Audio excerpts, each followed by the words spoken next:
because we've entered into a world created by thought. But when we get underneath, we get into a world that's uncreated by thinking. Thinking is a virtual world. It's not a real world at all. That's why everyone's so damn alienated when you get into the world of thinking. 7 billion people on the globe. Why is it that so many of them feel sort of alienated and not really met as a person, as a being? Somehow unconnected from themselves or from each other in some fundamental way. It's because of the level of perception that most people are in. They're in the perception of noise. And underneath that level, turning consciousness back onto itself,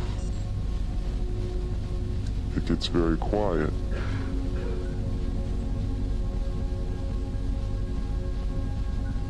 Until the only thing there is perception itself. That's all there is. Sometimes people will call it consciousness. All there is consciousness. All there is awareness. All there is spirit. That's all.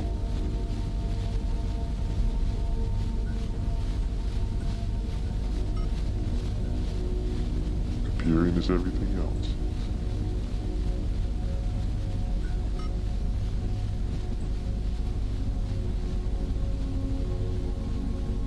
And this, I guarantee you, this is not, we talk about this in terms of spirituality, but this is not spiritual, you see. This is just reality we're talking about, you know?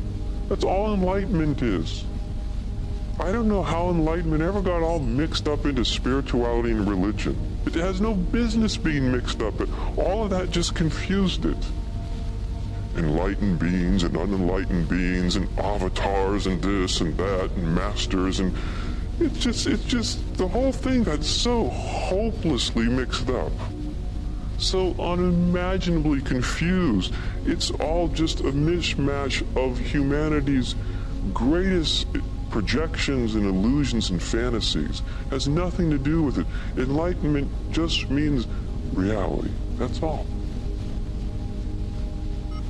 It means perceiving things the way they are, perceiving reality as opposed to living in a dream state. That's not spiritual, though, it's just truth. To see that everything is actually one thing, appearing different, but it's still one thing or one nothing, there's nothing spiritual about it. There's nothing mysterious about it. There's nothing mystical about it. It's not a higher or lower states of consciousness, because we're not talking about a state of consciousness. In terms of reality, it doesn't matter. Consciousness can assume an infinite variety of states. Have you noticed? You just sit there in the body for an hour. You'll watch it. It'll be amazing. It'll manufacture this state of consciousness, and it'll go into that state, and this state, and that state. If it agrees with what I'm saying, it'll go into a state like, ooh, that's really interesting. If it disagrees, it'll go into another state. He's really full of it. I don't know what he's talking about. It'll manufacture that state. Do you see what I mean? The state of consciousness is totally unimportant. Even high states of consciousness, spiritual states of consciousness, all of that is a diversion. It's all an evasion.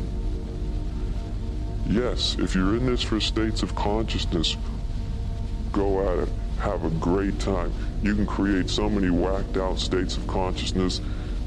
You'll never get to the end of them. It's infinite. And if that's your thing, have at it. I'll see you later, you know? I don't know how much later, but we'll meet up in some way or another. You know, it's nothing more than thinking you're going to solve all your problems by winning the lottery or meeting the next hot-looking guy or girl, or, you know, buying the biggest house on the block, or hey, having the biggest mystical experience on the block. None of it's going to lead to ultimate happiness, right? Because they all go, they come, they go, they decay, they're fun for a while, and then they wash away, and nobody really notices.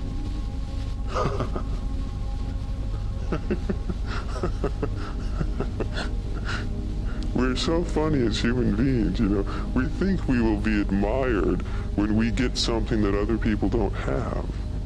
When I have more money, when I have more, when people love me more, when I'm noticed more, approved of more. Yeah, but when you are one of those more, people just, they aren't looking at you going, I'm so happy for you.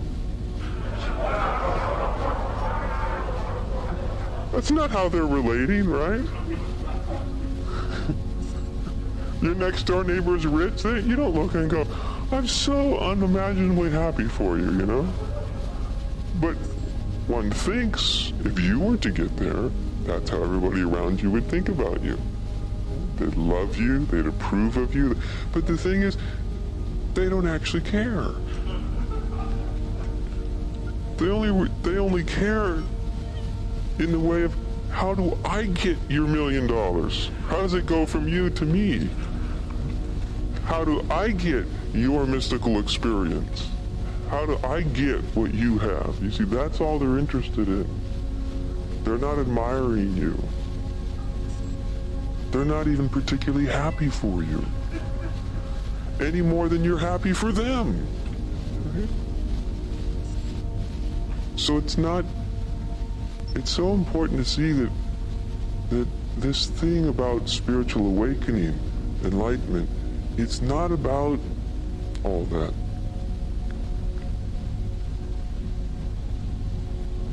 Decades ago, Trungpa Rinpoche coined a wonderful phrase, spiritual materialism. Apparently nobody listened.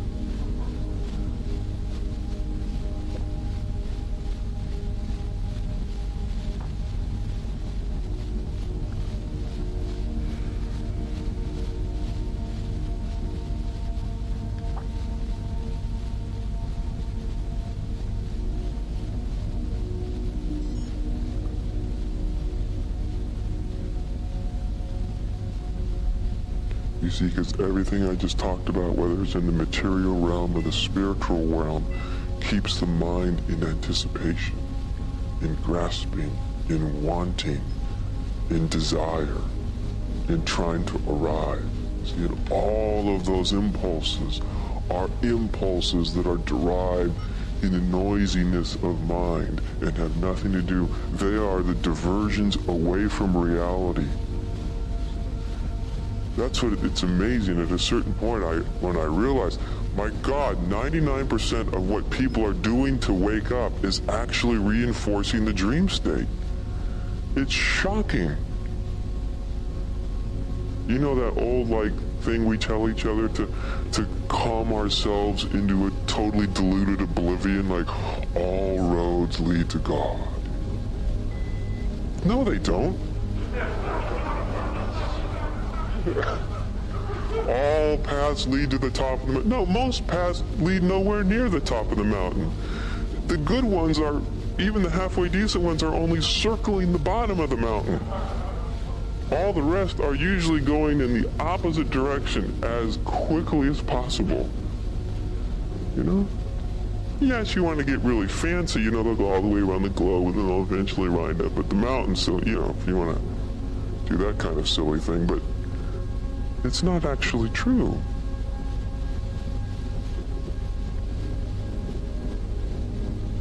Actually, all paths lead away from the truth. How's that? All paths. There's no such thing as a path to the truth. The truth's already here. Where are you going? You see? And yet, even to use these words like reality or truth or the divine, it can in itself be misleading, because in using these words, the mind thinks that truth is a thing. There's this thing called truth as opposed to everything else. That there's this thing called divinity as opposed to something else. That there's this thing called enlightenment in contrast to this other thing called unenlightenment. These notions are very misleading, because if enlightenment shows us anything, enlightenment is realizing our own identity as the one and the all. That there is only one. Whatever you want to name that one. There is only spirit, there is only Brahman, there is only Buddha nature, there is only the one, there is only the divine. There is only the one. And only, of course, means only. And if there's only the one, then where are you going to point to it and say this is it as opposed to something else? If there's only the one, well, there's no reason to point in any given direction anymore, is there?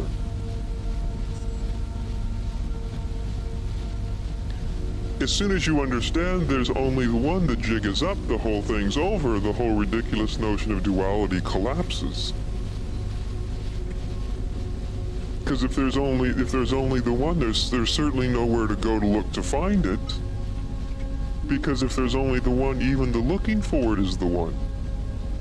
The losing it is the one. The finding it is the one. The confusion is the one. The clarity is the one.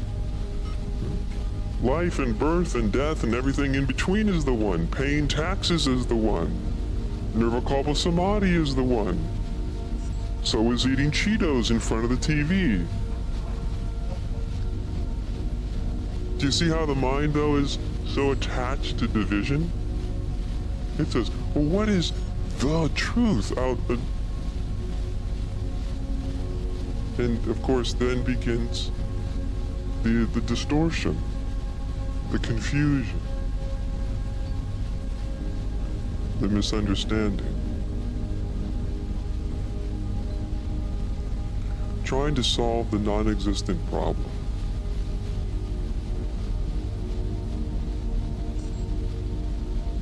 Because all forms of suffering, when they're boiled down into their most essential form, they all come from this simple misperception. The misperception. Missing the perception that the only thing there is the one. Everything is the one.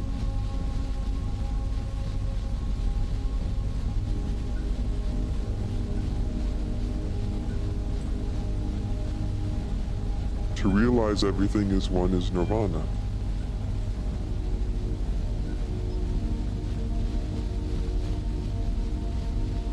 In the Zen teachings, they say nirvana and samsara are the same, but only identically the same.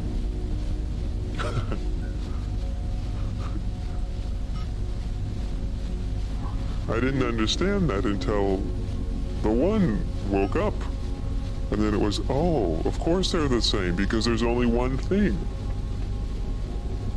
Just like on one side of the coin is nirvana, the other side is samsara. But either side, it's the same thing. Quite a fat lot of good it does you or me if we don't realize that. If it's just a simple belief that we walk around with, it doesn't solve anything, because we're still actually in a divided state of mind. So it can't be limited to a simple belief. But since everything is one already, since everything is the one, and any other notion of anything else is an illusion. So imagine that any notion of yourself as anything at all other than the one reality is a mistaken identity, is a total illusion, is a fabrication with no existence. Imagine that.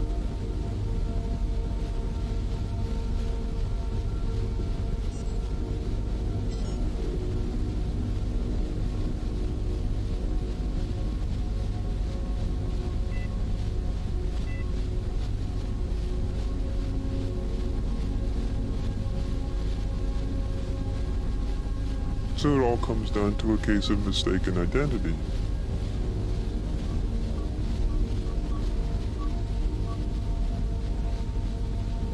Thinking that we are something other than the one.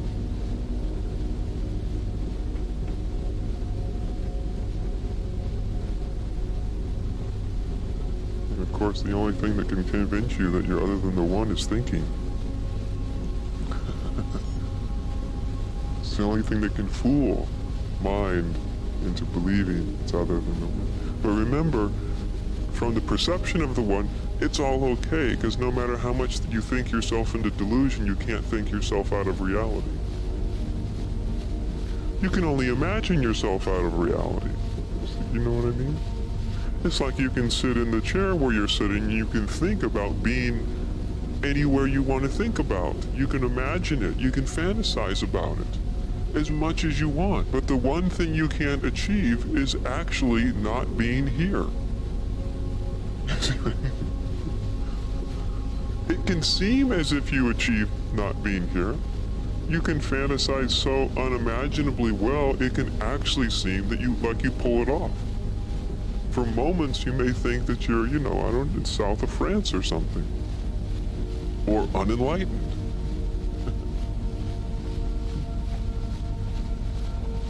But the one thing you can never achieve is not actually being wherever you are, namely, here and now.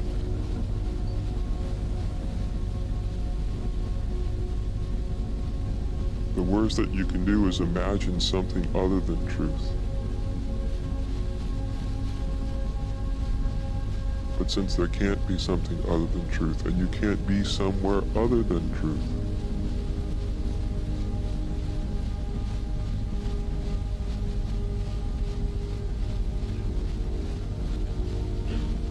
that's why as soon as you try to define truth in your mind, you will always go astray. Anybody that ever tries to define truth is a fool. It's a fool's game. It's a losing game. Even the game I do, this teaching thing, this is a losing game. It's the only thing you can do that you're guaranteed you're going to fail at every time you do it. Talk about the truth. What could be more idiotic? What could be more prone to absolute failure? But at least it's guaranteed, so you don't have to worry about succeeding or not. I'm just in the business of failing well. I don't have to worry about succeeding or crossing the finish line first or doing something better than somebody else. If you know the highest you can ever achieve is total failure, then the bar is pretty low.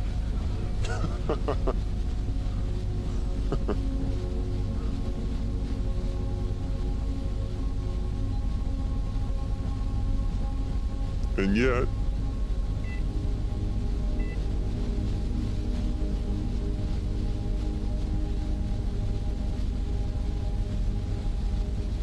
as the great Taoist Lao Tzu said, failure is the means to success.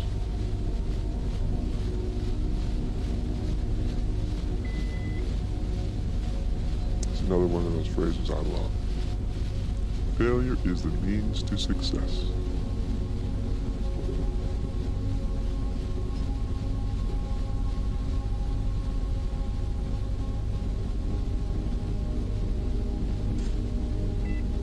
Because only when we have failed at all our attempts to be other than truth